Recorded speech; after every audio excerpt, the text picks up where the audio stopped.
I started my gym when I was 22. That was very stressful. And you guys have been at it, and I love what you guys are doing here. It's a very lovely community. I feel very blessed to be part of it. So, if you look at the top, now, full disclosure, I just made this for you today, so I'm going to read along with it for you. A lot of my time I spend actually working with clients. I don't get out very often. So it's a huge privilege for me to be able to come here tonight and to meet you and to talk to you about what I do. So bear along with me as we go, and then we are actually going to do a case study in front. Someone's volunteered, so you can see what actually is done, because I tell people all the time, it's very hard, like Aisha was saying, to understand, and you hear about nerves, you hear about arteries, you hear about all these things, but there's actually so many systems out there.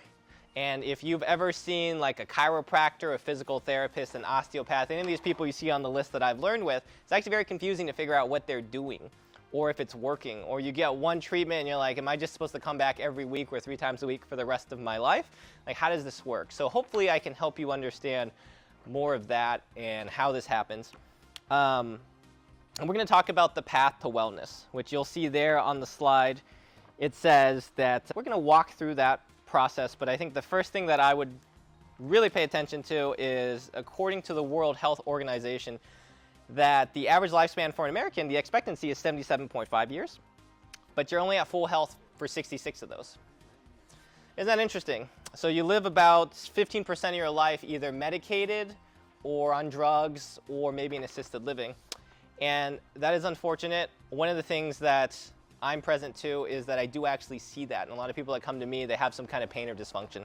So to me, what is wellness? It's like, if you're in pain, are you well? It's like, are you well? No, you're not. If you're on medications, are you well? No, you're not well. Now, are you functioning? Yes. You're stable? Maybe. But you're not well. So why does all of this happen? That's what we're going to talk about. So first, before we get into the right side column, which is a lot of different things, I'm going to kind of walk you through that. How did I learn this? So very simply, my dad is a MD, an allopathic doctor, you could say.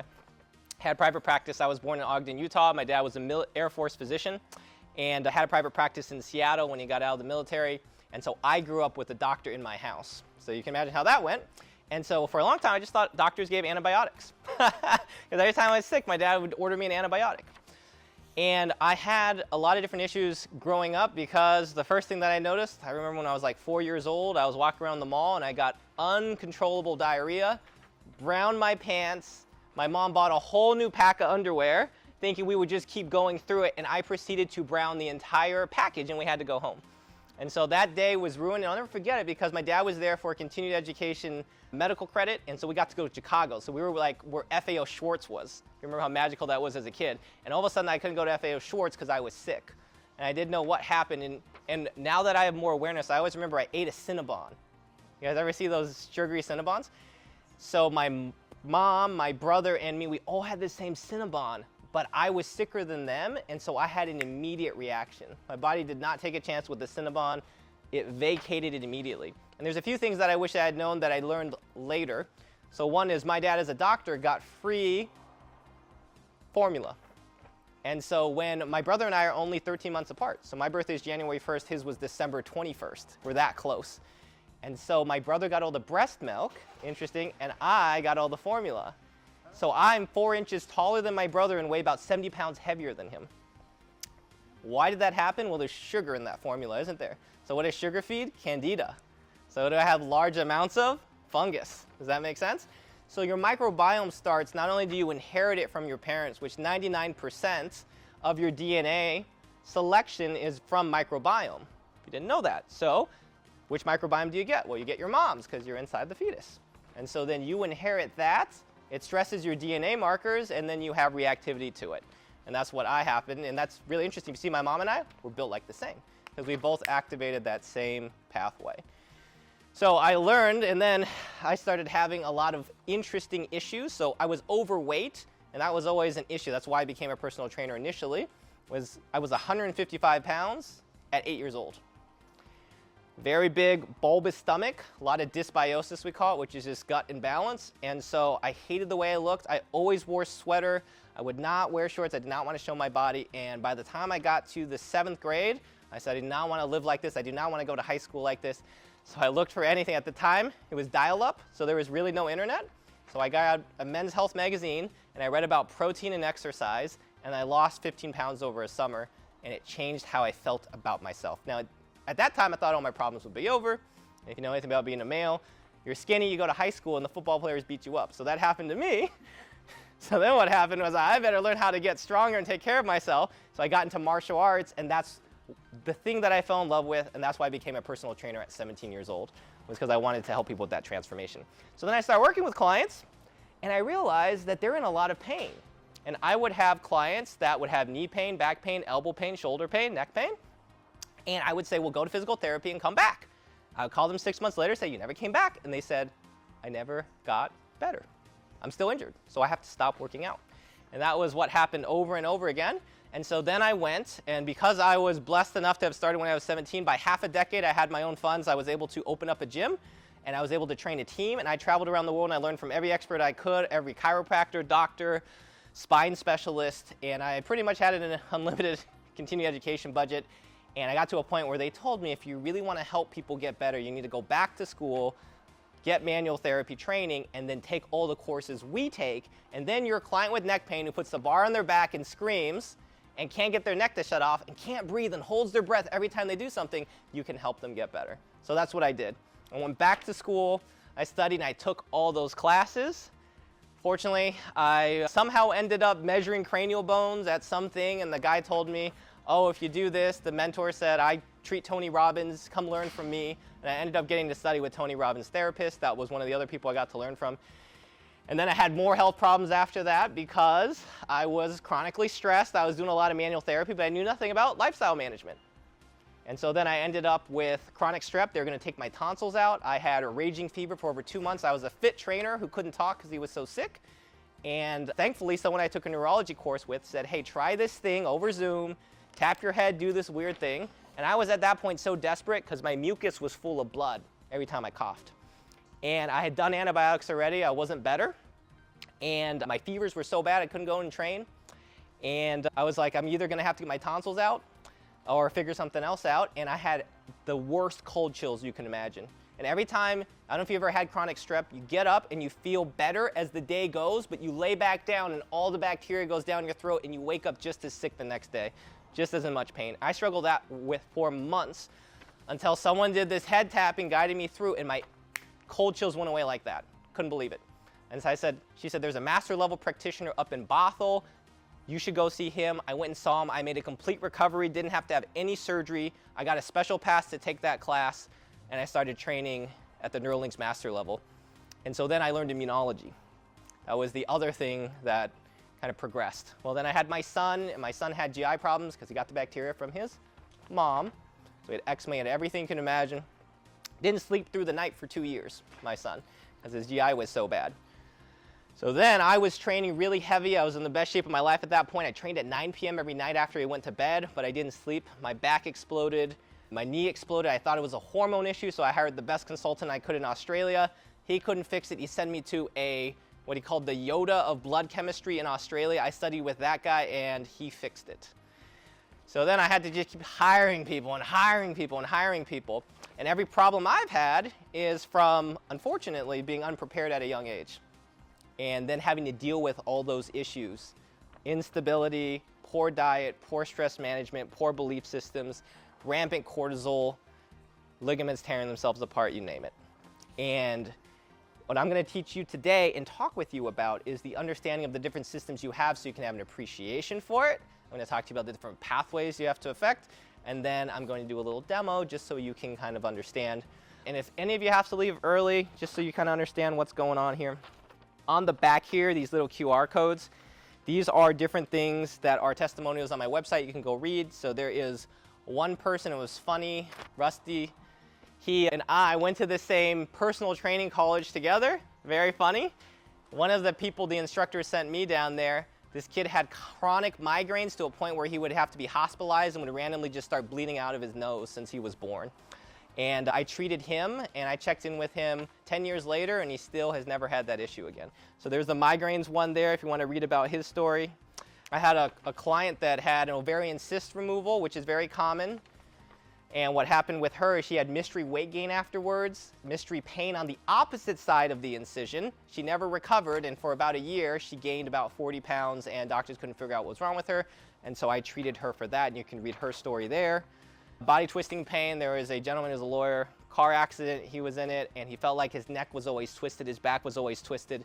Saw pretty much everyone that he could, got a referral from me, came to me, and we untwisted him, and you can read about his experience there. Vision balance, loss of limb sensation. I had a client that was a warden for the prison, and she would have to work these late night shifts and ended up with dizziness, loss of vision, loss of sensation in the arm. So you can read about some of these case studies there in case you have to go. I think it's very helpful so you can kind of understand how the systems impact each other. Okay, so if you flip to the first page, we're just going to talk a little bit about the first thing. So right now, and with COVID, immunity is a big thing. I talked about being really, really sick. And so one of the things we want to understand about immunity is that you can have, okay, pre-inflammation.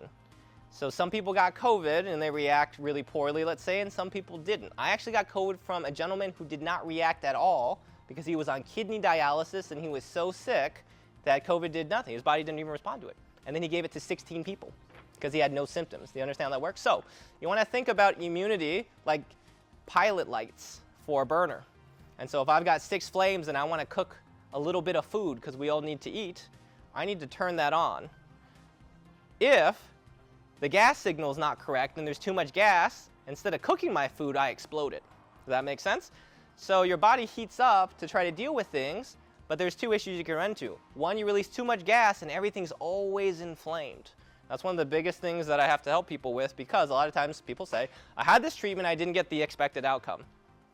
Well, what are your inflammation markers like? Because if you can't stop the inflammation cycle, then all the treatments you get, they barely make a dent because your body is so hot and it keeps reheating itself. And instead of having a normal response, everything just blows up. So we want to think about your immune system as something that needs to be not just active all the time or checked. Now, the other version of that is you can't cook any food. So imagine you got no signal and when you turn it on, you don't got any gas. So then you starve to death. That's immunosuppression. So you can be on either one of these scales, and there are lots of blood work. There's not a blood work seminar. If you want a blood work seminar, we could have a blood work seminar. But there's you know, Alzheimer's had markers for it, and they're covered by your insurance, right? I don't know if your doctors tell you this, but you can look at the different markers for Alzheimer's. You can look at different markers for autoimmune. There are markers for all these things, but you have to check that inflammation. So what else do we have with immunity and inflammation? Microbiome issues. So I talked a little bit about that. If you haven't heard this, 85% of your microbiome needs to be good bacteria. When that balance gets disrupted, then you start having more issues, okay? So if you're not having those analyzed or you don't know where that is, then that can be an issue. And I see lots of people for small intestinal bacterial overgrowth, small intestinal fungal overgrowth, these kind of issues, and a lot of times they're just unaddressed. The person's really bloated, hard, poochy stomach in the morning, eat certain foods, has these triggers. If you have that going on, you become very difficult for a practitioner to help feel better because they may work on your back, but you sensitize all your nerve roots as soon as you blow up again. Does that make sense? So your back pain is always constant. Or you have right here, sigmoid colon, if you're constipated, you're gonna have left PSIS joint pain. If anyone's got that.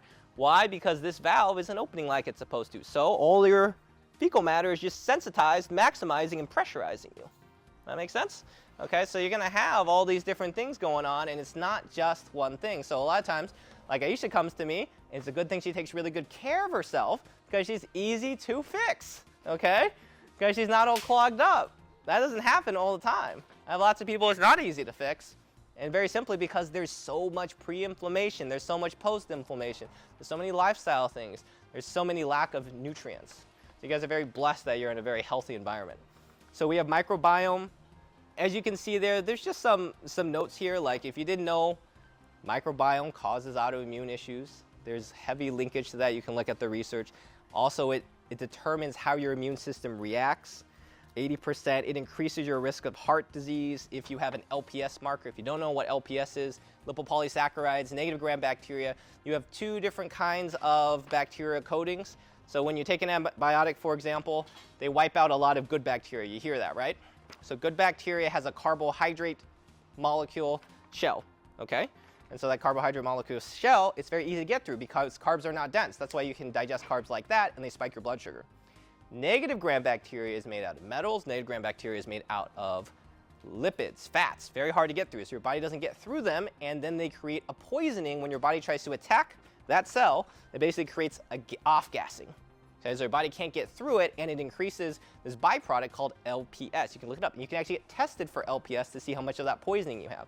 And if you have that marker positive, it's been shown to have 3x in cardiovascular risk. Okay, so it actually creates plaquing, stress-based plaquing. Nutrient sensing, okay, and very simply, nutrient sensing means can you actually read what something is, absorb it, and digest it. So sometimes I'll talk to someone, they'll be like, oh, I went to see someone, they just gave me a bunch of digestive enzymes. That's great. Maybe they were working on nutrient sensing with you. I don't know. Maybe they gave you a bunch of subs because they realized you were unable to break down things, you malabsorbed it, so they gave you the bioavailable form of that. That's great. Maybe they needed to do more.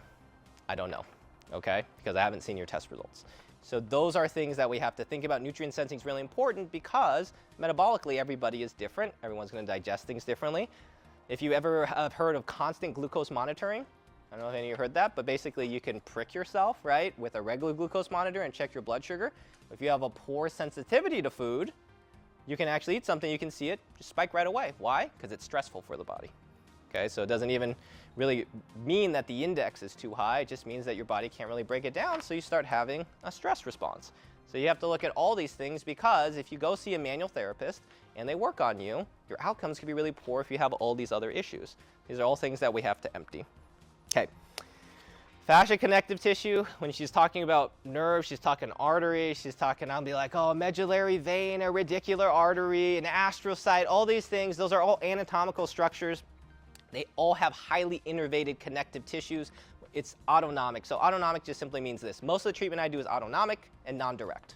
So what does that mean is that if, let's say, and by the way, I have a lot of friends that are chiros, so everyone's got their own opinion about it. I think chiros are fantastic. It just depends. But if I look at you and I'm like, your back is crooked, so I'm going to hit you as hard as I can to try to push your back that way. I'm just like, well, I guess I'm smarter than your body, so if I hit you hard enough, you'll just learn, body. That is called a direct treatment. Now, I'm a massage therapist, so what I used to do, I used to put my elbow through people on the table. The harder, the better, because I'm sure the body will get smart enough to relax, right? Did it ever work? No, it didn't work, okay? Why? Because the muscle guarding is autonomic. It means you don't get to choose to have that spasm in your quad. You don't get to choose to have a tight calf. How many of you guys choose every day to squeeze your calves as hard as possible and have dad calves? You don't, okay? It's autonomic because they're tied to your adrenals. Okay, so if you have adrenal medulla stress, you're going to have lit up calves. So these things are not conscious, and so fascia is innervated. Back then people would just cut off all the connective chicken covering, and they thought it didn't matter, but now they find the only way you can run is because your fascia hits the ground, communicates faster than the speed of muscle. When it's hydrated, it tells your brain how to push off the ground. If your fascia gets cut, you don't run the same way. Why? You don't have electrical signal to your brain to communicate correctly. So your motor pathways are all off. Does that make sense to everyone? So fascia is multi-system. How many systems? I think I have like 60 different fascial systems. Okay, so nerve, vein, artery all sit together like this. You got back pain. They're all dumping inflammation. Brother, mom, sister. Okay, I got pain in this area. Okay, cool. Well, should we treat the brother? I don't know. Why are you sick in the first place? Okay, well, we're actually sick because the mother got sick, so she couldn't go to work anymore, so no one could get healthy food, so we all got sick. Oh, well then I should treat the mother first. Does that make sense? Priority matters. And so if you're treating people and it's not priority, then you get basically poor outcomes because you're trying to fix something that is what's called tertiary, which it almost doesn't matter in the combo. And so we have to check diagnostics and figure out when I'm treating connective tissue or I'm treating anything. Is this even a priority, or am I treating something that is so downstream that it cannot change the effect? Because as a specialist, I can find dysfunction on anyone, I can look at someone, I can pick out a million things, but treating all these things may not bring you any outcome, okay? Are they beneficial? Probably. Is it nice to have it? Yeah. But is it going to make you go, oh, this is so awesome that I'm so glad I saw this person? Not unless it's priority, okay? And that was one of the things with Aisha when she had that I had to check for priority, and then I had to actually ask her brain when she did it. I said, well, hold here. Did that go away? She goes, yeah, and she couldn't believe it. I said, oh, great, we found the priority. I said, hold here. Does that change? She goes, kinda. Nope, not priority. Not going to treat it. Okay, very important. So priority matters. So those are fascial strains. Mitochondria dysfunction. I know it's so small on here, okay? But bottom line is that you have a cell. The cell has to make energy. I don't know if any of you play virtual reality, but I'm a giant nerd, so I love virtual reality. And there's a game called Nano. It won an award for science. And you sit inside a cell and you run all the cell activities manually around you to keep the cell alive. Have you heard of this? You're laughing. No. Amazing game. You literally have to get proteins. And when an invader comes into the cell, it has to capture the protein, you have to recycle it, and then you have to create a new protein, but only if you have enough ATP, which is energy, okay? Now, why does this matter? Well, if you don't have cellular energy, how do you keep a cell alive? And if you have an infection, how do you fight the infection? And if you have inflammation, how do you turn off the inflammation? You can't. And so these are different systems of the body. So a lot of you probably heard of red light therapy, right? It's very popular for some reason. Okay, because what they find is the light goes into the cells and fixes the mitochondria. Okay, I do cold laser therapy. Why do I not like lights? Well, LEDs heat things. If you're inflamed, should you heat yourself up? No. So that means if I want to recharge a cell, but I don't want to make you worse, I have to use something cold. Does that make sense? That's cold laser therapy. So, cold laser therapy addresses the mitochondria. Fascial strains with priority address why you can't move through a range. Okay? All the other reasons why you may not heal, immunity, you may need Neuralink for that, inflammation, once again, could be Neuralink, could be nutritional, microbiome. Best way to look is mixed blood and stools. Nutrient sensing, you probably need some digestive enzymes depending on your metabolic translation. Mitochondria, lasers, let's see what else we got here. Vagal nerve. Okay, vagal nerve, you probably heard of vagal nerve. It's the anti-inflammatory nerve pathway. It starts at the brainstem, it goes down, you have branches of it. You ever hear like people get really stressed out? Had one of these during Christmas. And I go see his in-laws, his whole face locked up. He got Bell's palsy. You ever hear about that? Face locks up, can't move the face. Okay. So obviously he was really stressed to see his in-laws, right? So the whole face locked up, comes in for treatment. Now that's just a nerve track, and that branch of the nerve system that helps you relax, helps you turn down excitement, that's responsible for helping you turn inflammation down. It's also responsible, it doesn't just go here. The reason why you hear people talk about it so much is it goes down through the body, it spreads out, it innervates with all your organs and your lungs. So that's why stressed people don't breathe well. That's why they hold their breath, that's why you see their muscles pop out of their neck, that's why they never digest food, they're always bloated, they're constipated maybe. I say maybe because if you have methane-based bacteria, you have explosive poop, and you go, I don't have a gut problem, I go all the time. You have a gut problem, it's just methane-based, it's not hydrogen-based, okay? So these are different things that someone can have. Now that vagal, the reason I'm speaking specifically to the vagal inflammatory reflex, in fascia, it's actually got its own system, it has its own scan. So I had a doctor that came to me, and whenever he got nervous, he had to stop in the middle of the road, pull over, and he had to go use the bathroom. I don't know if you ever had that. Why? Because his stress system was dysregulated. He had the vagal inflammatory reflex. I treated it, and he sent me a message. He goes, "You're a wizard, Harry. I'll be a return customer." I was stressed out, and I didn't have to pull over and use the bathroom. So vagal inflammatory reflex is very important. There's a lot of different ways you can affect the vagal stimulus. Like you probably have heard that they're installing vibration devices into people's vagal nerve tract just to stimulate it, to hope that it gives them a little more juice. Personally, not the way I would go, but Western medicine loves its own thing. I try not to cut anyone open. I try not to install any foreign hardware. It's also not in my training, but if you need it, you need it. I've had it done to my leg when I broke it. You know, I would rather test it differently and treat it in a way that probably the body is going to appreciate that works with these systems, not a foreign system, if that makes sense, okay? Finally, muscle mass, you're in the right place, the longevity organ. So the key is you want all your biomarkers when you're 100 to look like a 50-year-old should. If you do that, you're going to do pretty good, okay? And we just went over like some of these biomarkers, but muscle was a huge one. You know, the interesting thing about muscle is it's not the most muscled people that live the longest. Did you know that? You guys didn't know that? No. Okay. No, you didn't. Okay. Well, who lives longer, small dogs or big dogs? Small dogs. Okay. So what are you trying to get jacked for? No, I'm just kidding. Because it's cool, right? Small dogs live longer. Studies show that too. When you get taller, you live shorter. You guys know that? taller people live shorter. More pressure. More pressure from gravity, okay? So taller people, they got more pressure. Okay, if I'm thick and muscled, how much pressure do I have on my arteries all the time? If I'm tense, how much pressure do I have through my nerve tract? So are you going to live longer if that's the case? No. Unfortunately, I wish, because I've been a trainer for 18 years. So I love exercise, but it's the people in the middle of the road that do well. So you want the right mix of body comp. That's why you guys are super fortunate to have such great body comp coaches here, because they can help you get lean, but you don't have to get overly muscled. Because the overly muscled, just getting more muscle, yes, it helps you, but you know what the number one thing is? Actually, George, when I shook his hand, grip strength. Great grip strength that guy has. He's gonna live a long time. Because it's not just strength that lets you live longer, it's the ability to use it. It's power. That's what the research shows, okay? So, if you have a weak grip, it means you're not getting nerve signal. If you don't have nerve signal, it means you're being compressed.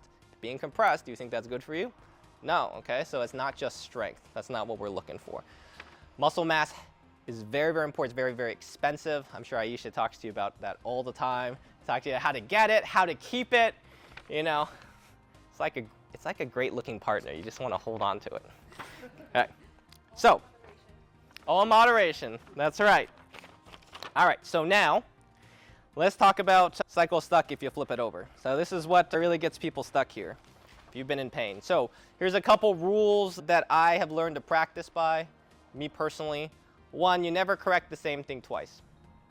Okay? So, if I treat something, like Aisha was telling you, he said he did a vein in my pelvis and then all of a sudden I got all these miracles.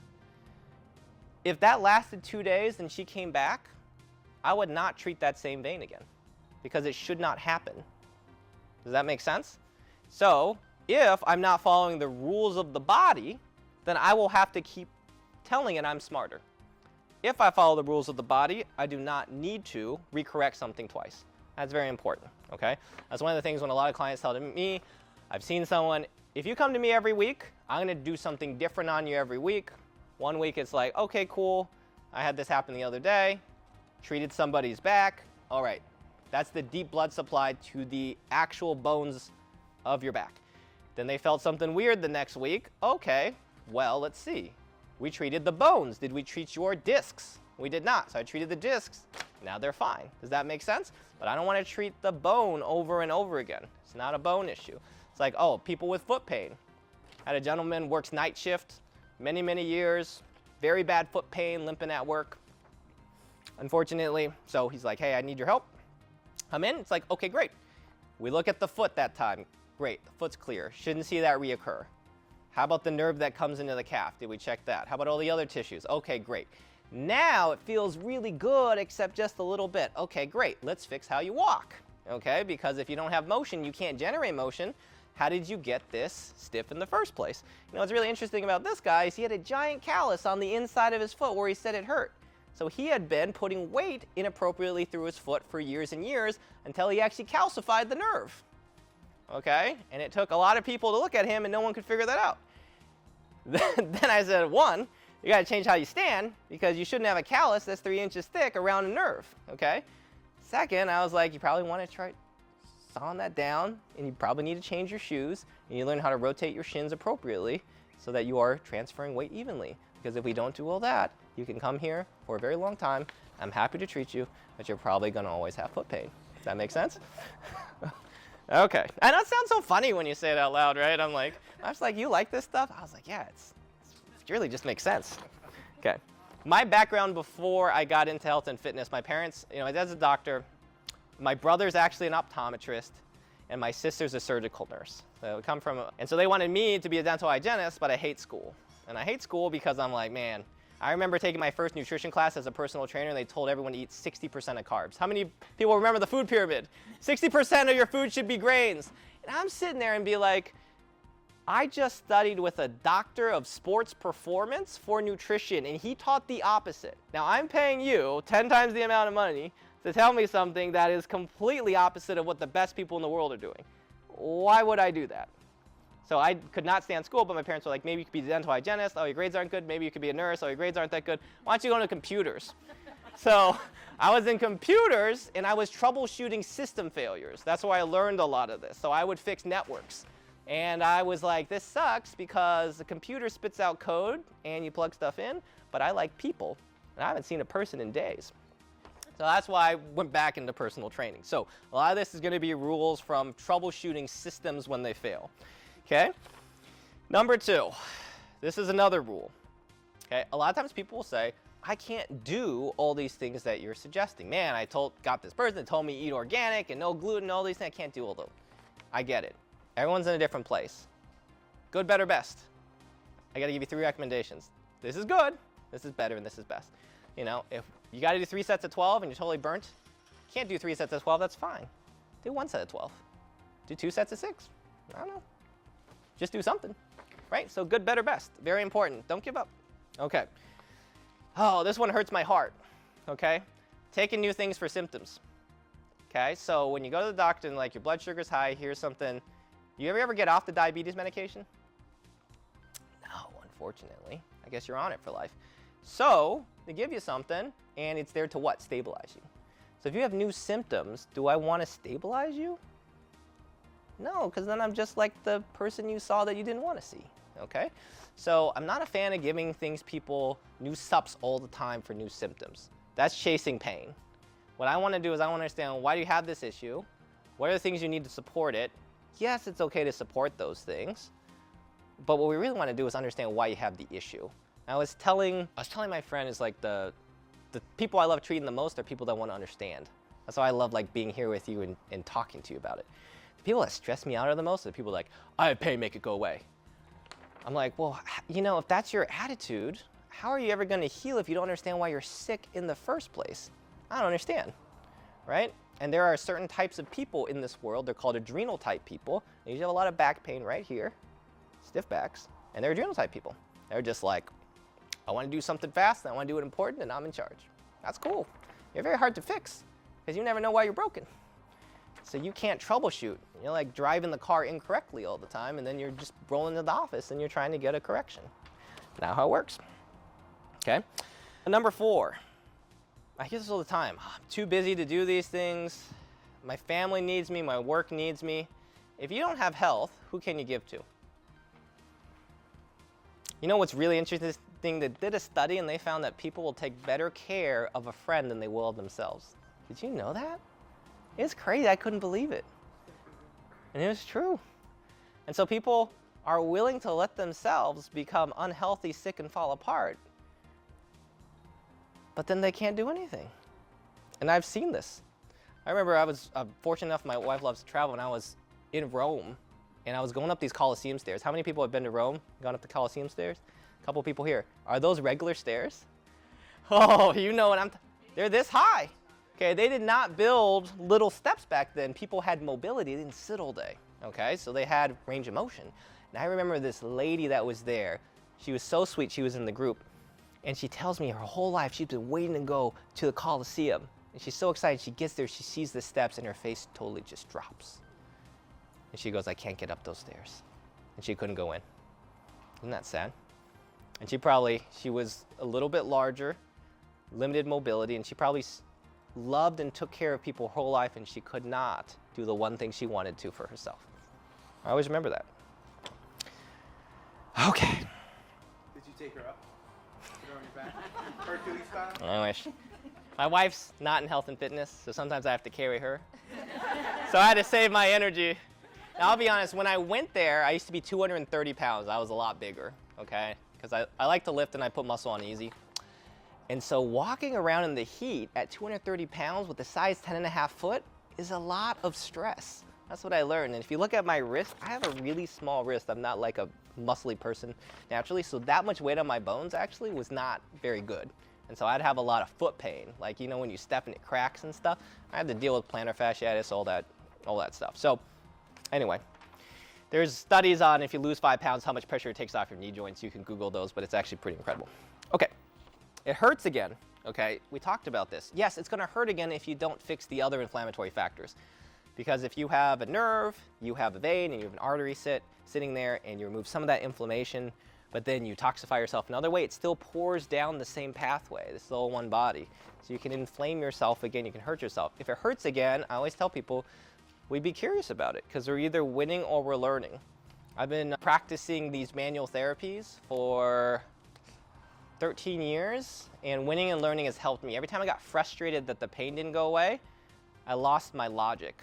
If I lost my logic, I couldn't navigate the puzzle. If I can't navigate the puzzle, the person doesn't get better. So you can't be frustrated, you have to ask yourself why. There's lots of layers to why. The last one, too expensive. You know, like I hear this and I totally get it. It's like everything's getting more expensive. You see that number there? $8,390 a month? Do you know what that is? That's the cost for you to share a nursing home room with someone else a month. Okay, if you want your own room, it's $9,584. That's 2023. That's last year. I was lucky to learn from one of these great strength coaches. His name's Mike Boyle. He coached the Boston Red Sox, and I was sitting there next to him, and he said, you know, the thing you want to make sure is that you can always rotate your spine. He said, because when you can't wipe your butt. And then when he said, no, this is serious. Then your back's bad, so you can't go this way to wipe your butt. And that's when your kids put you in a nursing home. I never forgot that. My clients come in, I'm like, first time, let me see your T-spine rotation. Okay, your pre-nursing home is the bad news. The good news is we caught it soon enough, right? That's just what happens. So you need the T-spine, you need the spinal movement, right? And I'm gonna show you certain rules. I'm gonna show you certain rules of the body. I love rules. We'll get into the rules later. Okay. All right, so that's expensive. I've had clients tell me, they're like, all right, I'm getting older here. I can invest with you and take care of myself, or I can start budgeting for nursing home, which means I actually just need to take my house and move it into a trust because they're going to liquidate my house so I can live there, so I got to try to give it to my kids. Because if I move into assisted care, they liquidate all my assets. That's the decision they have to make. I'm like, why don't you enjoy your life, not be medicated, not give your home away, because your son doesn't want to see you in a nursing home either. It's expensive. Okay, so now this list here, we're not going to go over all of these. We covered nutrition a little bit. Lifestyle. I'm sure you guys are very aware of lifestyle. I'm sure Aisha talks to you guys about lifestyle all the time. Yeah? All right. Some of you reading on that sheet. So if you're not aware, light matters. So how much light you consume before you go to bed does actually impact you. Okay, but is that your biggest problem? I don't know, I have to test it. Okay, mechanical signals, central, these are the things we're gonna look at. So, I have different treatment systems, and it was funny, Manny wrote down with me, he's doing the video for us, appreciate him to death. He goes, okay, which system do you like the most of treatment? I said, I don't care about any of them. If it's not working, I gotta drop it real fast. It's just like Jeet Kune Do, that was my background, martial arts. Bruce Lee would always say, take what's useful, release what is not. That's the same thing with treatments. So these are the different categories of systems that different treatment systems work in. So mechanical can be fascia, adhesions, torsions, compressions, wears, and all of those create cytokine dumping. Cytokine is just inflammatory proteins, chemicals, okay? So that is their treatments for that specifically. Those are like the fascial ones. Now the one that seems like I'm doing witchcraft all the time, I have people to be like, hey, I needed a new witch doctor, so I came and found you, okay? It's really weird, is you do this muscle testing with the arm, and it's always weird, and you don't know what it is. Like, I hate that, because you have to understand that, for me, because I'm not a just fix it person, I want you to understand, I will explain what I'm doing, because I want you to understand why it works. Because if you don't understand, it means nothing to you. If there's no value to it and you can't get behind it, well, I don't know, placebo is 30%. I don't know if you knew that, okay? Statistically, it's 30%. So, I'll take 30% any day. Well, I want you to understand what's going on, okay? So, with signal testing, we're gonna talk a lot about that. That one's probably the most confusing, but we're gonna do a demo for that so you understand. There are times when people need to tap you on the head. There are times when people need to touch points, and then boom, all of a sudden, they snap their fingers, and your pain's gone. But there's a science to why it works. It's all signals. Not everything is mechanical. That's really important to understand.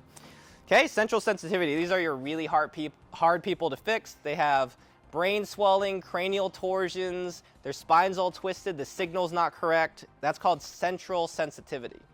Okay, so path to wellness that solved never-ending nightmares. I had a lady, she was a vet from Afghanistan. She had post-traumatic stress as a result. She could not have a bowel movement herself anymore, and she had never-ending nightmares that repeated, and when she came to see me, she had to bring her therapy dog, okay? She had what's called central sensitivity to a point where she was sensitive to light, she was sensitive to sound, she needed a constant companion to calm her because her brain was so overloaded that anything new was too much. She sure didn't come to see me to exercise. I don't even remember how she found me. I think she got a referral.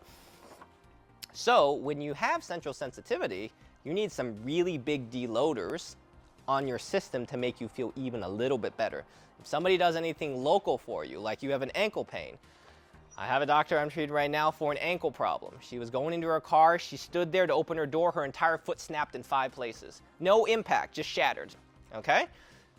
People couldn't figure it out. She went in, she had physical therapy for 9 months, still couldn't put weight on it. Of course, they tried calf raise and all those other things. I sit down, I start working on her. I treat the foot the first time because I'm nice like that. I'm gonna assume it's just a foot problem. She comes back, it's better, but then in a few days it's bad again. Okay, she's a doctor, naturopath doctor, so she's not eating junk. So I'm like, I can rule that out. I asked her, how many car accidents you been in? She's like, just a couple. That's fine, that's fine. But the reason I asked her is her cranium was a strange shape. And you only have a strange shaped cranium when you have swelling inside your brain and it's sensitizing you. So then I go, well, that doesn't make a lot of sense. I treat some more advanced things, and then finally I'm like, you know what? I think we're gonna look at your spinal cord, even though it's a foot thing. And not just the nerve root that you're having the issue, we're gonna look at top to bottom. Treated that, the whole leg de-inflamed, whole foot de-inflamed. And she tells me, oh yeah, like, I thought I told you, but when I was in high school, for some reason, I was paralyzed for 10 months in a wheelchair. They couldn't figure out why. My body just shut down. They thought it was stress. I was like, do you think if your body goes through that kind of stressor and never gets treated, it's gonna recover from a mystery 5 bones breaking in your leg? No, it can't. It's still under the same pressure and it's waiting for you to get rid of that pressure so it can fix a new one. You ever hear that there are some people that are 60 years old, but they're like 18 or 15, they have the emotional maturity? They're stuck in the state of trauma. That makes sense, right? They know what happens in the psychology. Well, your body's the same way. I'm never treating anyone for the thing that they come in with, that you just got that yesterday. The thing that's stopping you from healing is the thing you've been carrying around your whole life. And those things are why a lot of people get corrections and the corrections don't hold. Okay? Hope this is all making sense. Is this making sense? All right, great. All right, so there are rules, okay? So the body has rules. So rules are really important because when you drive down the lane, do you trust that the person on the other side is not going to come down your lane? It's the only way that you can play the game. And the body has rules. Now, the rules that I use are different because they're rules from lots of different therapies, so they don't make a lot of sense to people. But the first thing I'm going to do is check to see, does your body follow the rules? If it doesn't follow the rules, then it has to compensate. Now, it's good at compensating, so that's not a problem. The problem's going to be is when you run out of compensations. Then you're going to have no more options, and then you're going to hurt. The other day, I picked up this great calf raise. I'm so excited for my gym. I go in there. I said, dude, why are you selling this calf raise? I was like, I used to use this calf raise at the gym down the street, and you must have got it from an auction or something. He says, I need a double shoulder replacement. I'm not even 50 years old. My back hurts, my knee hurts. I'm selling my bikes and all my gym gear. The guy was fit. He was a general contractor. He was about 50 years old. I said, you look like you used to be pretty strong. He goes, I used to squat 550 for reps. Okay? And now he can't even walk. He broke the rules. Okay? So I'll just give you a quick rule. When you power lift, this is less range, isn't it? Because I don't have to travel that far to push the bar. I can do this. But what rule am I breaking? Is this an adaptable posture? Okay. How about this one? Okay. You break the rules, you pay the price. It's just how the game works. Okay. So I table test a lot of joints for a reason because most people are breaking the rules. I know that. But when you can't break the rules anymore, we have to create space so you can break a rule or you can get through life. It's really simple. Okay. It always hurts me when people are lifting weights and they hurt more because I know it comes from a really good place. The tricky thing is most people don't know the rules. And I had trained for oh my gosh, like 15 years, and then I had this reoccurring knee and back problem, and then I had to go back and be like, what's the one therapy thing I didn't understand? And it was so boring, and we were squeezing a ball between our legs, and I said, shit, I probably need to learn that because I'm in pain. That's the only thing I didn't know. And if you do the same thing you always know, then you get the same results. So I went and looked it up, and I was lucky enough to find this expert who did course reviews on the course I didn't understand.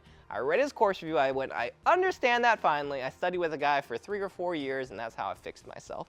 And that's what I had to do. And it's kind of boring, and you do have to breathe a certain way. You're going to make weird shapes with your mouth. Scientifically, it all makes sense. I use that a lot, and I was showing Aisha, I was like, you're gonna lay just on your right side. You're gonna just hold yourself like this. You're gonna breathe, and now your pelvis is straight, right? And it seems like a lot to do for something, but science is there. So you gotta do it. So we're gonna do rules. Last thing is just overuse. So what are ways you can overuse yourself? One, you just do too much of something. Maybe your program doesn't rotate if you're working out.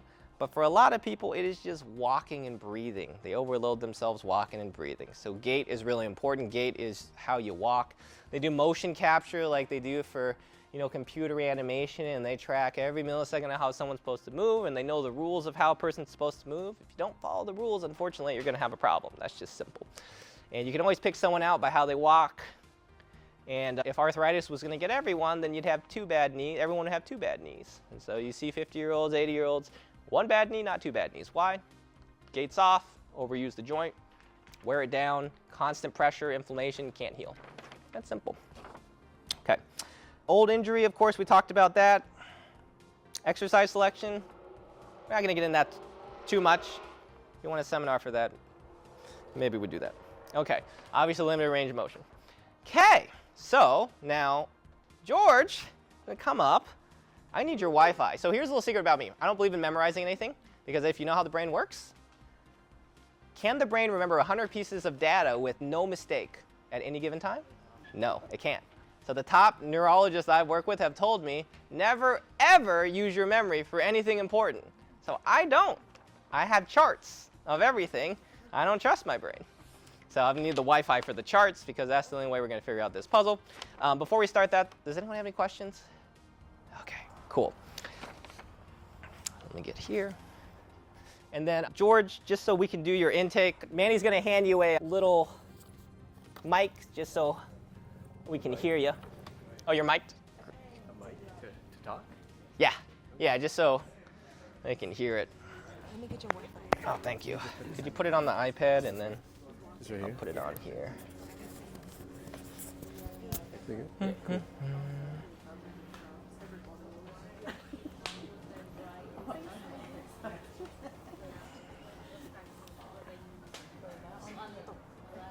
Yeah, this one's going to be one chart, and that one's going to be another chart. I know, it's a lot.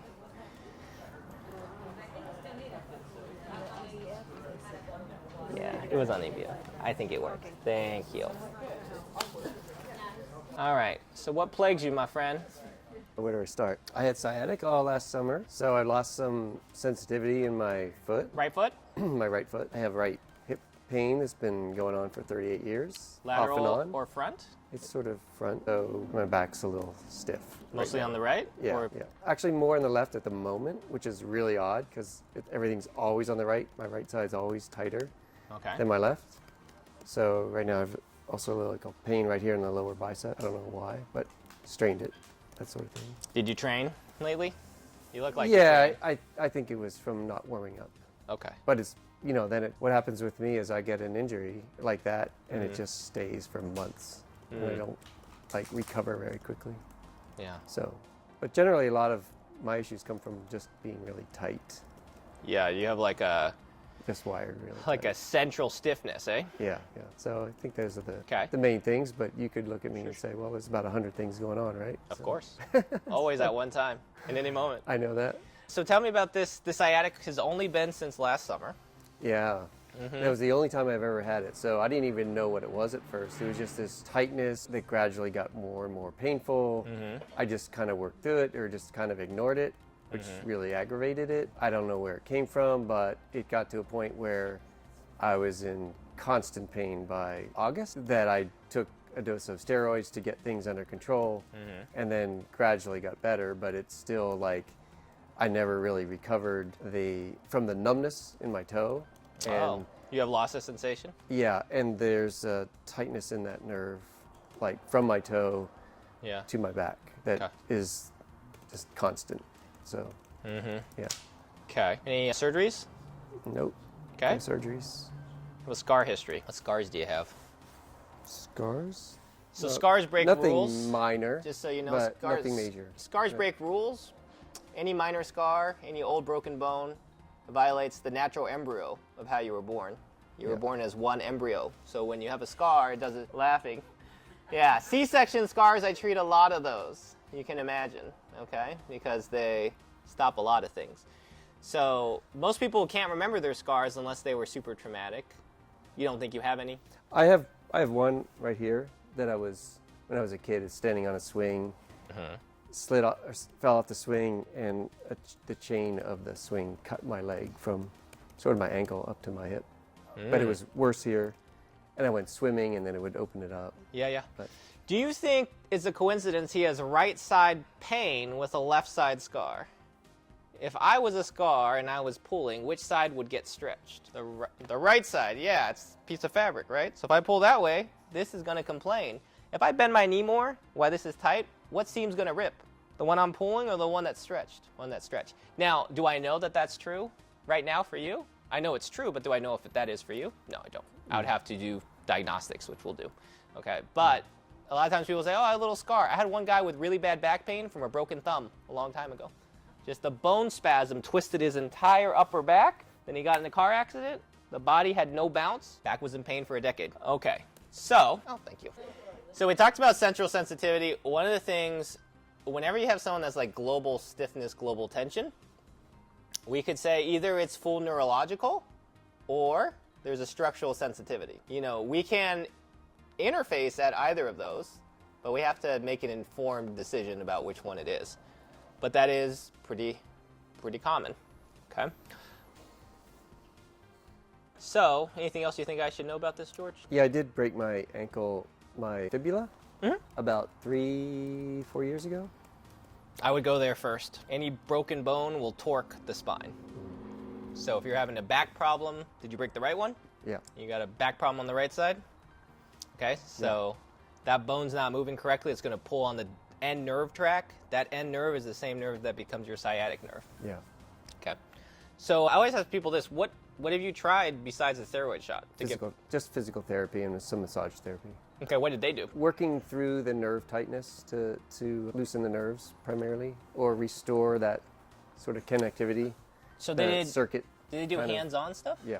Okay. And did it help? Yeah, I mean I've gotten better from where, you know, I don't have the pain, I just have the tightness. Okay. So there's improvement, but I'm not fully recovered. And you still have loss of sensation in the foot? Yeah. Yeah, okay. Yeah. And how long have you had the loss of sensation? Well, I mean, really since August, so about 9 months. 9 months, okay. So loss of sensation, guys, nerves need nutrients. When you don't have nutrients to it, it's like having having a flower that starts to brown. If it's a little brown, you can water it and maybe bring it back to life. If it's too brown, it's dead. Does that make sense? So you want to think about all neural injuries in that way. So what would be the most helpful thing for you today? Like what would be an ideal outcome for you? An ideal outcome? Problems go away. Okay. But yeah.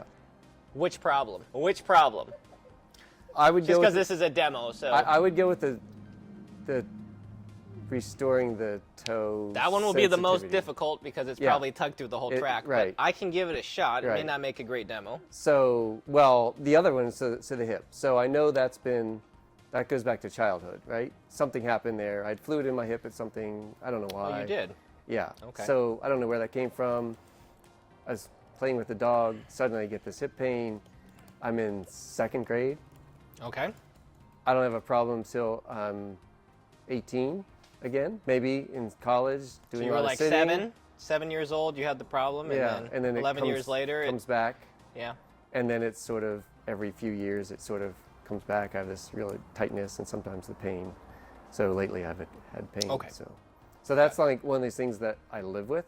Sure. Okay. So So if the you can't best fix the way toe, the best way I it's can the thing help I you live with. best way I can help you is to look at if you follow the rules of what it takes to get through life in your body when it comes to joint motion, and then give you an exercise you can do every day without me to try to get you back to having what you need so you don't have more inflammation all the time. Does that make sense? Then what I'll do is some of the maybe treatment things, and those will improve outcomes, likely. But the best way that you'll feel better is if you restore range of motion yourself. Right. Otherwise, it could be a lot of therapy. I'm not saying that I know that, but you've got multiple inflammation points, and they create pockets for a reason. So if you were only central, it would actually be easier than fix than if you have central, hip, scar, loss of sensation, and back, and anterior hip. Does that make sense? It would just take more pockets to deload. Not impossible, it's just more work. So can I have you lay down here? Sure. And you're nice and tall. I wish I brought my long Face up or table. face down? Oh, face up.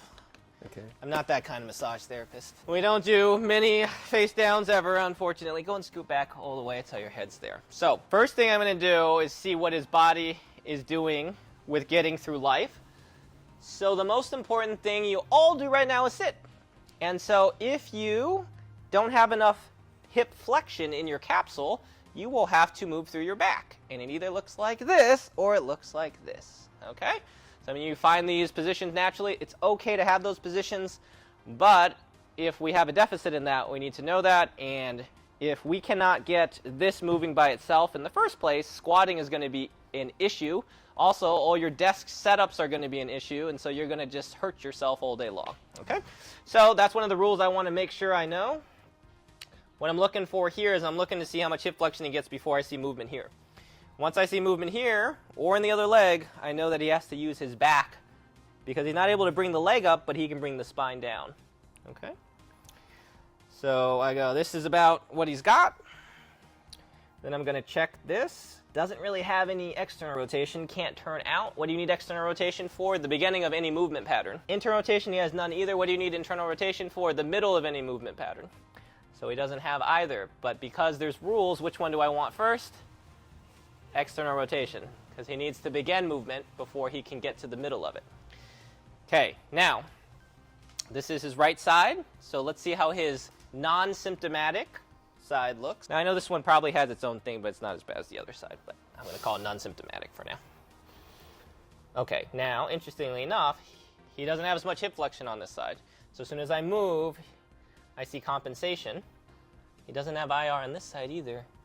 Let me do it for you. I'm going to test you passive because I'm not worried about what you can get, because you can always get tension, but your body will cheat to get it. I want to see what you have. If I can't move you with all my huge muscles, then you shouldn't move you either, if that makes sense. Right. Okay?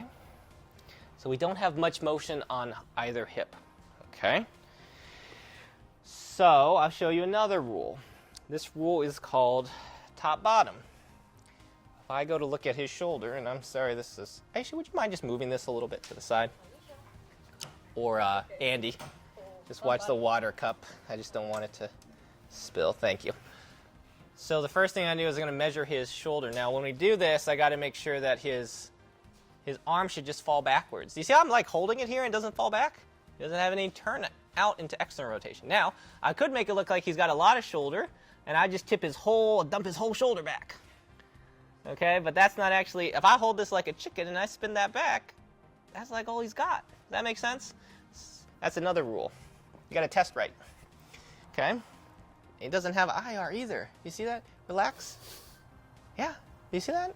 Just sits there. His body defies the laws of gravity. It's incredible. Okay, so I don't got ER, IR, but here's the good news. It's kind of symmetrical, isn't it? He's as stiff below as he is above. Right? Stiff everywhere. Now, if he had a lot of range here, nothing here, where's the squeeze going? Okay? So that would be someone who complains of a lot of neck pain because they're getting pinched from the bottom into their pleura, their lung tissue. I don't want that either. Okay? So now we check here. All right. You got a little more than the other side. Does that look a little better? So you know this guy, my friend George here, no movement for this guy. No movement for this guy. Can I see you do a leg raise? Just a single? Yeah. Okay. Then relax for me. This is good. So if you don't have any hip motion, but you can get your leg up in the air, where'd you get the motion from? If you got no rotation, but all of a sudden you can get your leg up, it means you overstretch the backside of your body. That's going to give you pain. He didn't do that. So his body's following some of the rules. It's actually very good. I like that. Makes it easier. Whoa, way better. Try that side for me. Yeah. Now, I can bring him about here without feeling what's called an R1, restriction 1. He gets almost there. Can you raise again for me there, George? Yeah, he gets better. So, you know, sometimes I think the way I interpret that is there's some nerve signaling he's not getting. Because after a couple reps, he gets better. So this guy probably feels better after he exercises because he's reusing his neural circuits. But he's not fixing his problem is the issue because he's getting a losses signal somewhere. So there's some easy ones I can check. First thing is I'll do this little cranial scan, and it's like a tablecloth. So I sit at the top of the tablecloth, and if I know where all the pots and pans should be and all the plates and cups, if I tug one corner, I should feel it move. But if I think there's a fork over there at the third to the right. And so if I pull this way to the left, oh, there's weight there. It doesn't move. Oh, okay. There's someone sitting over there at the third plate to the right. Okay. So that's what I'm going to check here. Make sure he doesn't have any cranial scars. And you know what? His scan's not too bad. For the bone in the cranium, you might be all software. Neck is restricted. Left side, actually. If I hold here and you lift your right leg up, can I see that? Whoa. Hold better. Is that better? Yeah, so what's happening? He's got a rotation in his left cranium that's twisting his body so he loses right neural function. Makes sense, right? What's something that just, besides the sensation, is there something that bothers you when you move? Like through your back or your hip? Just the tightness. Just is it tight right now? Yeah, oh yeah. Okay. Yeah. If I hold there, is it any better? Maybe. Maybe a little better? Will you tell me it's your body? Move it around a little. It's better. Okay, it's better. Okay, I have to ask him though because there's a million things that if he doesn't feel like it's better, it's not the priority. Does that make sense? I could see it's better. He could get more motion, but I can only treat the priority. All right. So now, all right. So I'm gonna try it this way for me because, of course, you have the tricky system I didn't bring with me. Can you sit up and face that way for me, please? I'm going to do a quick spine scan. That's what I'm looking for. His spine goes to the left as he goes down. That's not straight, so he's got some kind of adhesion to the left. Can you feel that there? Like that thickness? And I got to find it. So I found this spot on his head here. It's part of my scan. I'm going to scan down his spine. These will talk to each other if they are related. So if I hold here and then this changes, which it does, all of a sudden it wiggles, then I know that that's the issue.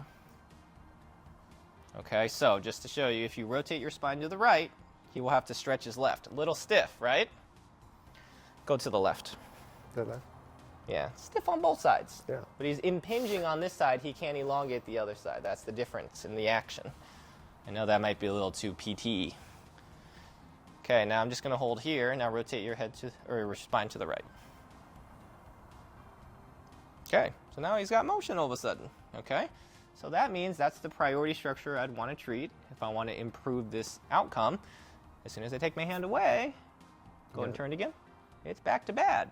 Yeah. Why does that work? Okay, electrical signals. Everything's a signal. Pain's a signal. I had an extra slide. I didn't bring it because it's too much. Electrical signals.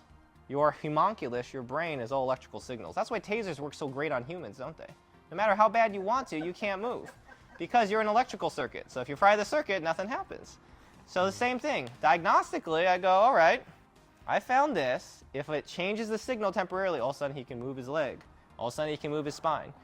If I got no juice, it means it wasn't the right thing. Okay? So now, there are two kinds of adhesions you can have. One's the anatomical variation, which means it looks just like the textbook. The other one's called a type 2, or some people call them scars. I don't like to say you're scarred, you're scarred, you're scarred, unless it is like an actual scar, you know. But you can have these type 2s, and that's what he has. He has a type 2 somatic cord dysfunction.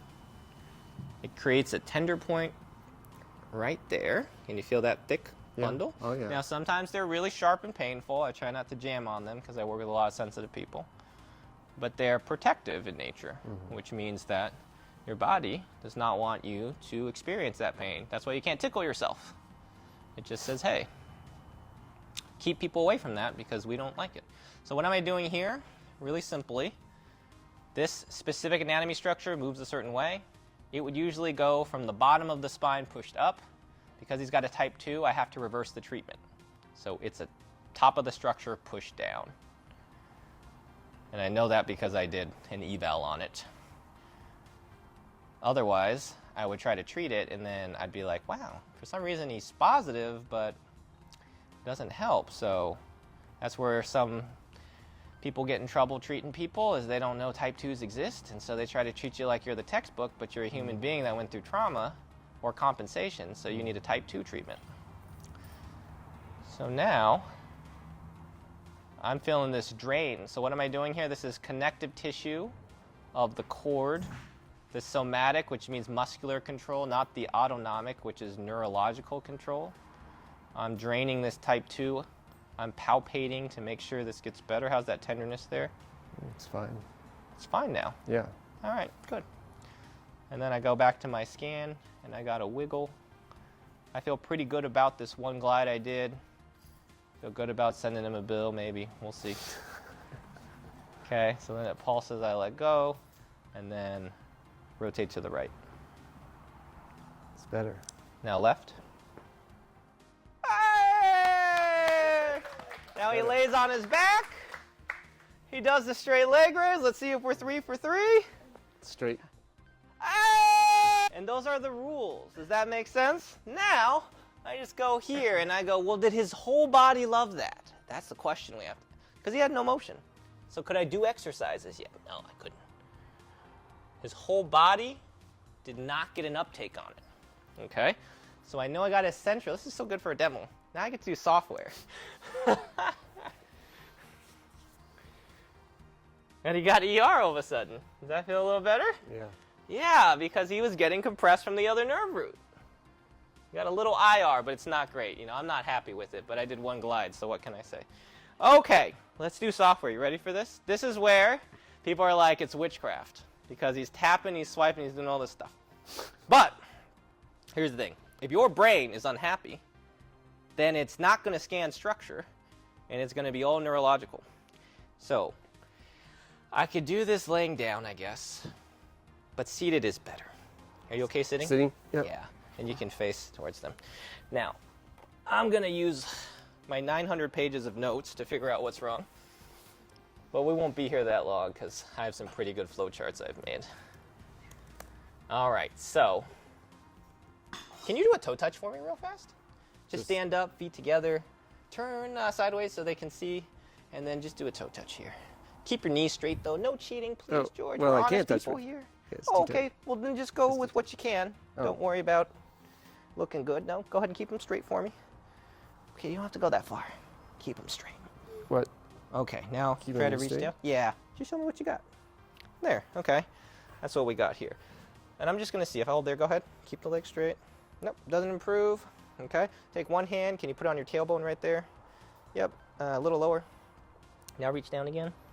Nope, doesn't get better. So it's not a dural issue. I just wanted to rule that out because then this will work. Go ahead and sit down. So what was I testing for? If it was structure of the dura, if you know what the dura is, there's a sheath wrapping around your cord from the bottom of your tailbone to the front of your skull. And if that is inhibited or strained, you will actually have just a general restriction, okay, in the cord. So let's go over muscle testing. Here's rules of a muscle, okay? George's got a nice strong muscle. How do we test? Very important. Downward pressure for a general muscle. This is just the shoulder. I push straight down and he pushes up and he's strong. Now what am I feeling for? His Golgi tendon organs, they give you a muscle contraction, they slide together, and that's how you get a muscle contraction. Really nice. So we push, and you can feel me meet. You feel me? Both strong. Good. Now, what's a normal rule? if I massage a muscle, if I squeeze those spindle cells together, hold. What happened? Hold. Good. That's a normal rule. That should happen.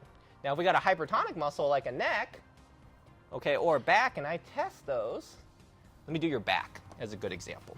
Okay, if he's got a hypertonic back, this is where people are like, oh, I don't know what's wrong with you. Well, have you tested every muscle and then tested it for hypertonicity? Okay, so I know his back bothers him, specifically on the right. So if your back is protecting you, is it going to be tight? Yes. Yeah. Is it going to turn off? No. So I don't want to just muscle test for weakness. I want to muscle test for hypertonicity. So how do we muscle test this part of the back? He's going to cross his arms across his chest. He's going to rotate this way. He's going to extend backwards towards me like that. So he's shortening this quadrant. I'm going to stabilize his hip, and I'm going to push you forward. I want you to resist. And he's actually weak in the clear. Okay, this is a different issue. Oh, we didn't get, maybe this side's hypertonic. Extend a little for me, if you can. Okay, I'm going to stabilize your hip and hold. Okay, now I'm going to these tissues. I'm going to massage them just like I did with the shoulder. Now hold. And he didn't weaken. So what's happening? Weak right back, hypertonic left back. Because he has to stabilize the weakness by using his left side low back. Does that make sense? Yeah, hopefully. Okay, great. Relax your arms. Okay, so if I wanted to use a different system, I could treat that. Now, I'm not going to because I find those are pretty tertiary, okay, because the brain has a higher pecking order. So I will usually do that if someone's been to me for multiple visits and I'm like, I've tried some of the bigger stuff. That's kind of small potatoes. Here's what we're going to do. So in order for me to get different signals, there's two ways that you can stimulate your neurological system. I don't recommend you do this at home, by the way, because you could store dysfunctions and then not be able to get out of them if you're not me. What you do is if you hold your tendon, okay? If you hold your tendon there, George, yeah. What actually happens is his brain closes a circuit between his electrical system. When he holds a circuit, bring this arm up, hold here, hold. So is that arm strong without the circuit closed? No, don't hold it. It is. Hold. Now hold the circuit. Weak. Why? If you are in a high level of dysfunction, they're called hyper fives, you can compress any tendon and a person will go completely weak. So you would not want to put that person in kneeling exercises. Does that make sense? Because as soon as they kneel, their whole body shuts down. You want to see it? Why not? Okay, come on over. So George, hold yourself straight. Don't let me push you over. Okay, that's not bad. But he's got a hypertonic back, so is it going to follow the rules? No. But this shoulder was working, right? Hold. You see that? All his normal muscles turned off because they follow the rules. Does that make sense? So this is how you troubleshoot. Okay, George, we're not going to do that anymore. Go ahead and sit here for me. Okay. So these are different rules of the body. These are from different systems, okay? There are some from certain doctor systems. I'm going to switch to an osteopathic treatment because it's got a very good global impact. It can help with a lot of things. And my suspicion is that, this might be George's cup of tea here. So, walk you through it. We already went over muscle testing. We know a normal signal, abnormal signal. When you use more specific muscle testing, like you're treating a tattoo, because they poke you over and over again, that creates pain signals, okay? You can hold pretty much anyone's closed circuit and poke that tattoo and they will go weak, okay? Because they were overstimulated. That is looking and being picky. When I treat people, I don't want to be picky, I want to be global because I want most bang for buck. So I'm not going to use the closed circuit method to try to identify what George's body needs. I'm going to use something a little bit bigger. So, George, can I double check this arm? Hold here, hold here. Okay, this one follows the rules, so I can use this one. So if I contact here and here, it goes weak. Okay, what did I just do? Premotor cortex, EMF field of prefrontal cortex. What is an EMF field? It is go and rest your arm there. It is an electrical field your brain puts out. It's new technology. They're looking to measure if a brain works correctly or not. You ever hear like dogs get a bad feeling about people, something's off with their eyes? Their EMF field actually sends an incorrect signal and humans can figure that out, okay? So they're using new EMF technology to scan brains to figure out if a brain's not functioning right so they can operate on the exact part of the brain that is dysfunctional, rather than messing around, because if you're 1 centimeter off on brain surgery, it's not good. So EMF fields, okay, are what I test for because it tells me the brain in general does not like what's going on. Now, like I said, we can find lots of dysfunctions. So there are some checks I want to do for priority in the neurological system. One of them is the center of the forehead recenters the body. I'm going to look for what's called switches.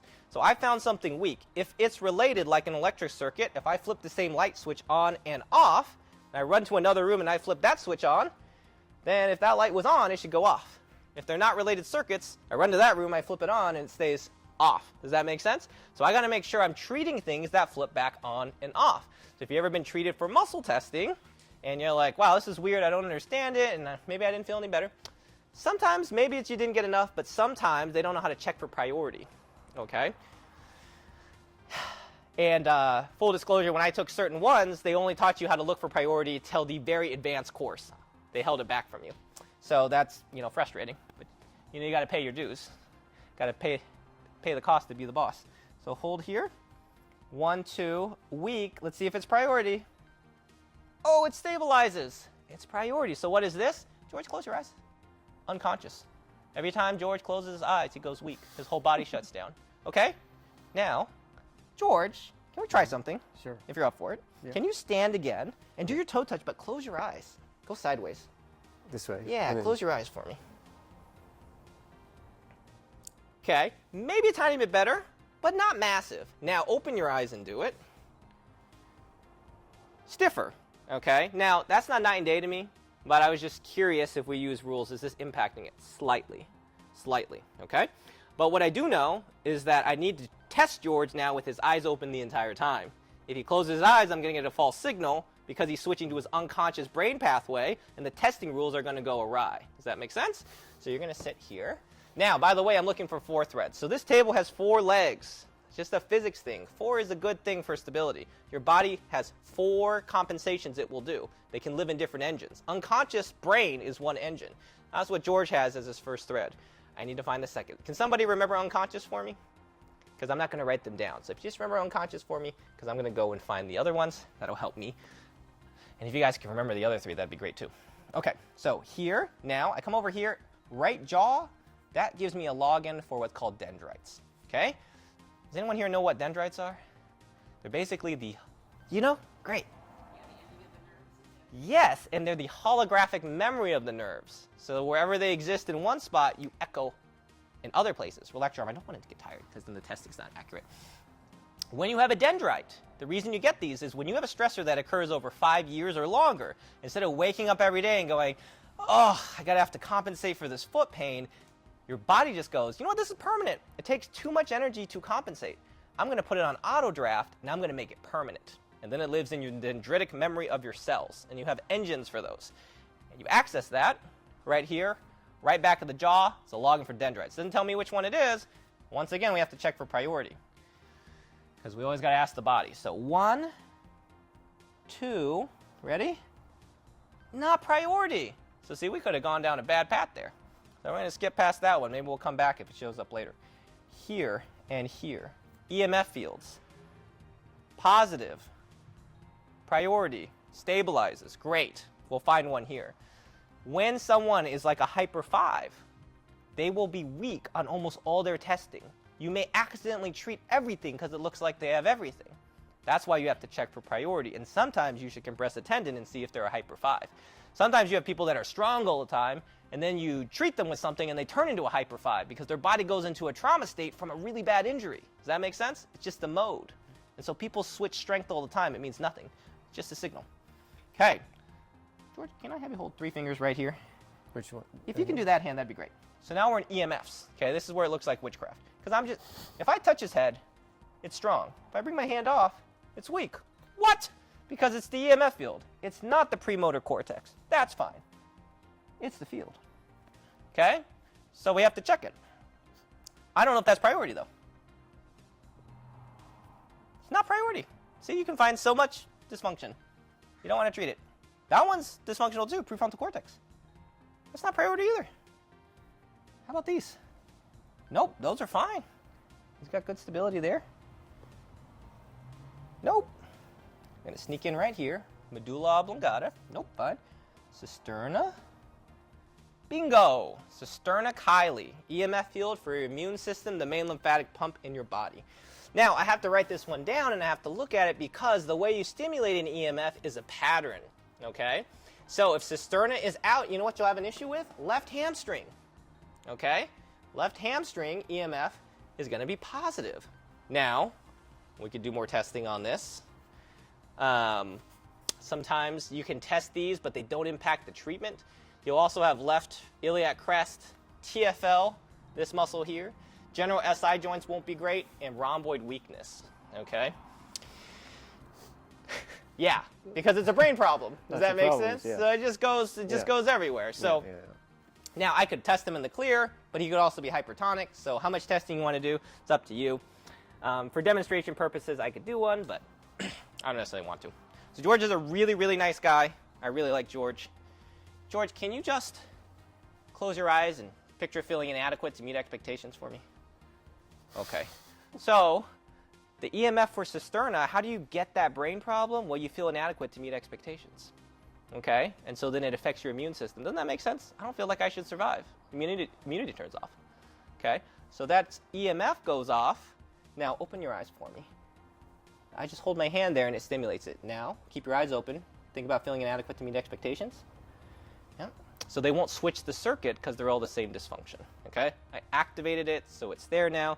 Somebody can remember we're going to do this hover. We have 2 of our threads. Now, the next thing we're going to do, by the way, when I do this, it's usually like this, and people think it is witchcraft, and they don't understand what's going on. I'm taking the time to go through every step with you, almost every step, because otherwise there's no point in really doing it. Okay? So we hold here. Now we need to go find. So I'm going to go back to this dendrite now, to the top of my list. It's still weak, but is it priority? No, it's not priority. Okay? Here. Weak. That's suture. Not priority either. I'm going to move to this side. Right hippocampus, memory cortex is fine. Jaw is not. Is that priority? No, it's not. Close your eye for 1 sec.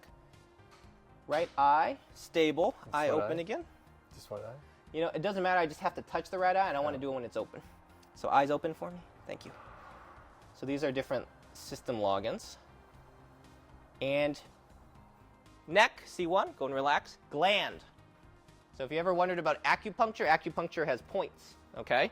And so now I got to find out which gland is not functioning with this compensation. So far we know we have the whole immune system, the cisterna, the EMF, the hip, the hamstring, all those linked. We have an unconscious brain pathway. Our third thread now, this is very normal, by the way. You're all human beings, so we all have this. I've treated 1,000,001 on myself, okay? It takes me forever, okay? So now what we have is we have a gland, and we're going to use acupuncture points to find them because it's faster than touching every organ in the body.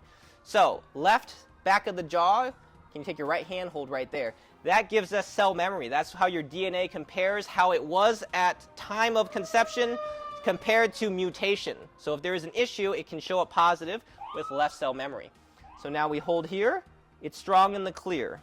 Pulse points on the inside of the thumb. Shallow rub, weak, but I got to make sure because my guy George here is a hyper 5. See, didn't stabilize.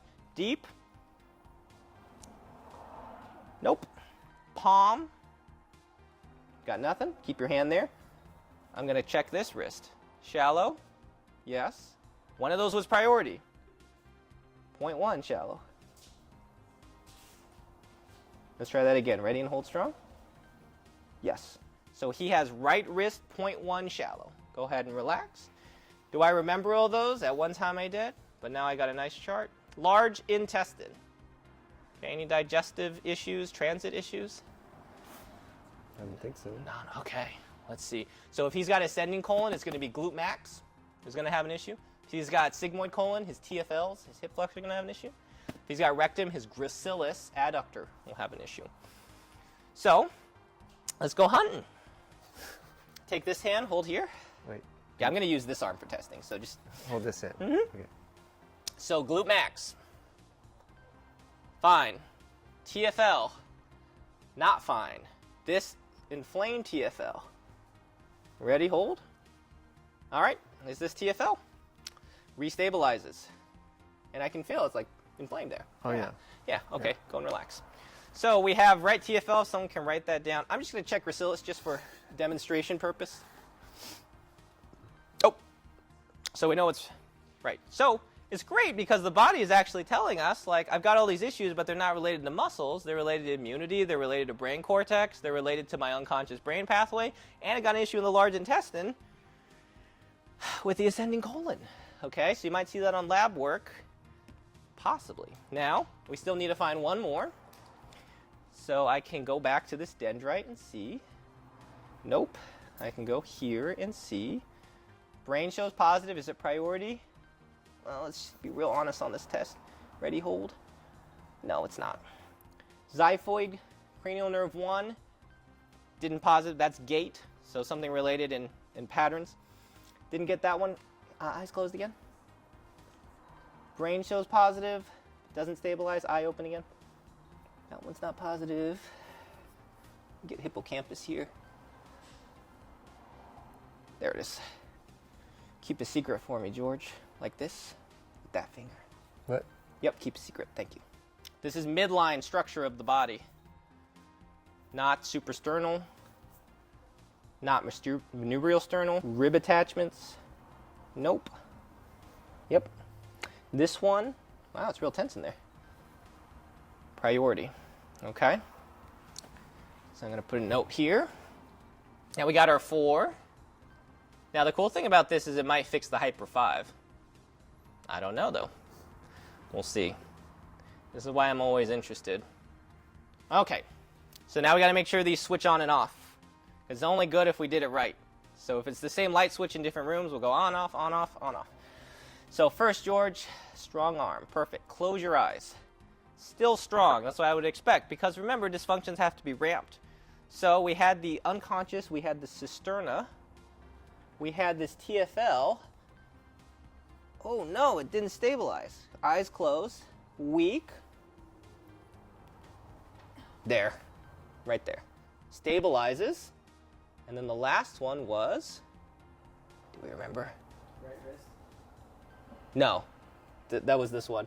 It was, oh, this one. There you go.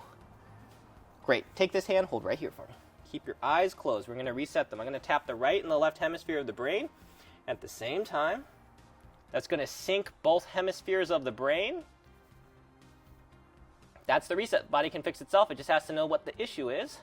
I can feel that TFL melt underneath my hands. Did you feel that? Yeah. Yeah. It.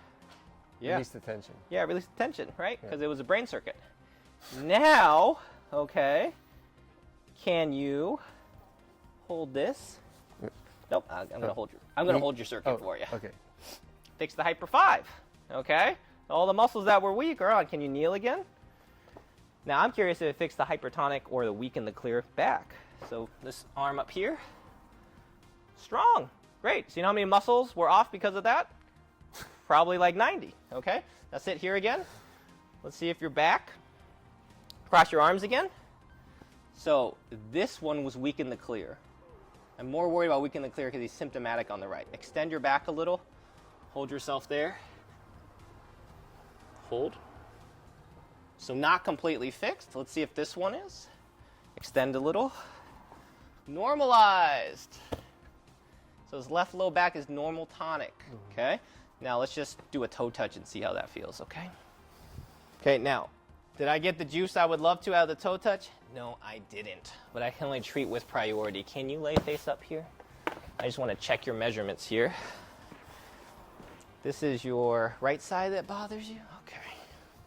Okay, so I didn't get structural change like I would like to. So then I probably need to go back to structure or bounce back and forth between some. I cleared up a lot of weak muscles. I got a hypertonic left back to turn back on. But let's see how George is feeling. That's the important part. So George, will you come up and just stand for a bit and just tell me how your body feels? It's looser. Looser? Yeah, particularly here. Okay, is that still hurting Yeah. there? Yeah, yeah. Yeah, what, Just a little bit. But what do you got out of 10 there? Oh, it's a 2. Okay, what was it before we started? Maybe Was it like a 2 or what? Maybe a 3 or 4. A 3 or a 4? Yeah. Okay, how's your back? It feels pretty good. Your back feels pretty good? Yeah. What was that like before? well, there's all the tension, so it's, you know, It was a little hard to tell. similar. Similar. Similar. Not Similar the tension. pain, but the tension. So it feels loose. It feels loose. Feels good. Okay. Yeah. Any change in the nerve in the foot? Could be. Maybe. Couldn't. I don't Feels know. better. Could feel bad. I Feels don't know. looser. Yeah, you tell me. Everything just feels. Yeah, so his nervous Relax. system regulated itself. Okay, a lot of chemistry changes, immune changes, things like that. Me personally, to be honest with you, I like to see a leg raise look a lot better, and I like to test the nerve tract to fix the numbness. So I don't expect that would do anything. When I feel like the bony feeling of George's hips, kind of I'm thinking, yeah, he's positive for bone spasms of the hip joint, so the actual blood supply inside the bone shaft. So, you know, if I wanted to test that, what's the most kind of pinchy feeling you get in the hip? When you squat? You're like, Not necessarily. It's. How about if you sit here and you try Actually, to lift your leg up? When you extend? Yeah, extension. Okay, I so think. George, just take Alright. this hand, hold here, right there.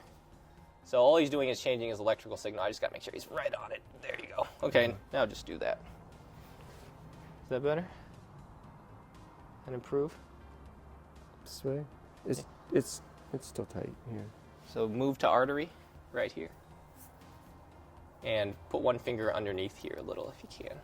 So one on top will cover medullary artery, the one on the bottom will cover Right, anterior is that- hip artery. Yeah, we're close, right there. It's very exact. Now try that for me. It's about the same. About the same? Yeah. So I know it's not blood supply primary. Come back here and hold on top, just like that. That might be a vein in the cord, so try that. See if that's any different. A little bit better. Okay, so he's got a little bit of lymphatic first. So then one thing I could see, you just keep your hand there, and I'll hold this one. Now you do it again. Any better? Yeah, a little bit. A little bit better? Is it better than if you just hold there? Yeah, I think so. It is better. I think so. So multiple systems. He needs the vein first because there's too much swelling in the capsule. Then he needs the blood supply inside the bone treated. But because he's getting pressurized by the vein inside the hip, it won't get better if we only do one. That makes sense? So those are rules. That makes sense? Yeah. Okay. Nice. Great. Nice. Yes. Absolutely. You feeling a little bit looser? Yeah. Great. Yeah. So now, let's say we were like, mitochondria could be an issue. I don't know. Take a seat here. So then, we get a laser out. And I'm doing this for demo purposes because normally I would just stick with his neurological system the first time. Why? Because I saw enough dysfunction in his nervous system that he was a hyper 5. Okay, so there's a priority. But because we're all here to be entertained, we are going to do a little bit of cold laser. Now, cold laser has no thermal output. This specific laser I use there are 25 FDA clearances available for lasers. This one has 22 of them in research. Double-blind placebo, it's more effective than opioids by 300% with no side effects. These are cold lasers? Yeah, these are cold lasers. Yeah, and this one is $24,000. So, you're not going to find them that often because they're pricey. Now, we could laser his hip, which for the demo we will. But if he was actually my client, I would laser his spine because everything feeds from the center out. Okay? Now, there are different frequency settings here. I'm going to go with ligament. And then I'm going to have you lay face up, head here. I'm going to have you take your leg and drop it off the side of the table into a stretch. And then I'm just going to have you relax that down. And then I like to, sometimes if I can get an assistant, move it through range. Very important. So if we're treating the mitochondria, the powerhouse of the cell, we actually need those tissues to know where it's going. So what I'm going to do is I'm going to have him passively do this motion. And you can see it's already getting more relaxed. That's the crazy thing about lasers, is you can stack any therapy with them, and they make everything more effective. How's that feeling? Good. You feel any burning? No. Okay. Does anyone smell any smoke on his clothes? Not yet. I don't feel anything. I don't feel anything. Now I want him to do it himself. So flex. Very important. He has to do it because it's his brain. Good. Keep moving. Get that okay? Yeah. Good. Great. So we do this for about a minute. You know, would I do it longer? Yeah, I'd also do some other things, but for now, this is good. Now I want him to resist it a little bit. So bend it. Go ahead. Flex. Keep going. Keep going. Push, push, push, push, push. We got to challenge the powerhouse of the cell. So he needs to contract it. If you just lay down and laser for a muscle group or a joint issue and you don't do some work for it, it's not going to get better. It's got rules. All right. Good. Take a break. 3 passes is good. Go ahead and sit up. Okay, stand up. Just see how that feels. Yeah. Yeah? Yeah. A little better? Yeah. It's looser. for Looser. Sure. Okay. How's the stretch? Yeah. It's significantly better. Significantly better. Okay. So those are some of the different systems. So let's say I suspected George was eating something that was highly chemical that was making him a hyper 5 because he came in week after week. I'd want to look at some nutrition things, sensitivities, blood chemistry, maybe emotional. I don't know. If I keep seeing a cisterna, we might have to talk about feeling good enough and belief systems because we might be tanking that one. Maybe we don't have any of that going on, so there's no need for any of the functional medicine or anything like that. Maybe the mitochondria is overused. Maybe the nervous system is what we need to re-regulate. Maybe he's got a bunch of bone spasms and veins. I don't know, because everyone's different. Could be a laser, could be other things, but if you've seen a practitioner and you're like, wow, I wonder why these things do or don't work, or I feel like I took a bunch of supplements and that didn't help, and I did all these IVs or any of these things, it's because we're in different systems. Does that make sense, George? Yeah, definitely. Cool. Yeah. Thank you. Thank you. Appreciate Absolutely. it. Yeah. Thanks. So,